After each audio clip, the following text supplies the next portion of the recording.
Share मार्केटमधील recently main बोर्डचे 3 IPO list झाले. या 3 IPOमध्ये पहिला IPO होता NSDL, दुसरा होता MBEL आणि तिसरा होता लोटस डेव्हलपमेंट. MBL म्हणजे MB इंजिनिअरिंग. तर आपण याचं प्रॉफिट पर लॉट, रिटेलचा प्रॉफिट आणि HNIचा प्रॉफिट बघू. NSDLमध्ये रिटेलला 1500 रुपयाचा प्रॉफिट, HNIला 21,000चा, जे 2 लाखाच्या वर बीड अप्लाय करतात. MBEL हा फ्लॅट लिस्टिंग झाली, no profit no loss. Lotus डेव्हलपमेंटमध्ये 2700 रुपयाचा रिटेलला प्रॉफिट झाला आणि 37,800 रुपयाचा HNIला प्रॉफिट झाला, जे 2 लाखाच्या वरचे.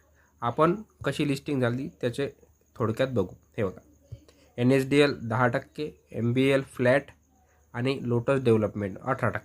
या दिवशी अजून 3 SMEचे IPO पण लिस्ट झाले, म्हणजे टोटल 6 IPO लिस्ट झाले. तर मी तुम्हाला ते पण दाखवतो. हे बघा, 3 SME आणि 3 मेन बोर्ड. तर कोणकुठले आहे ते SMEचे ते पण पाहून घेऊ. SMEमध्ये टेकिऑन, मेहुल आणि BDI 3%, मेहुल 18% आणि BDI जवळजवळ फ्लॅट लिस्ट झाला. तर असे होते हे टोटल 6 IPO जे एकाच दिवशी लिस्ट झाले. NSDL, MB engineering, lotus development, tycoon, Mehul आणि BDI. अशा प्रकारे हा IPO लिस्टिंगचा व्हिडिओ होता. धन्यवाद.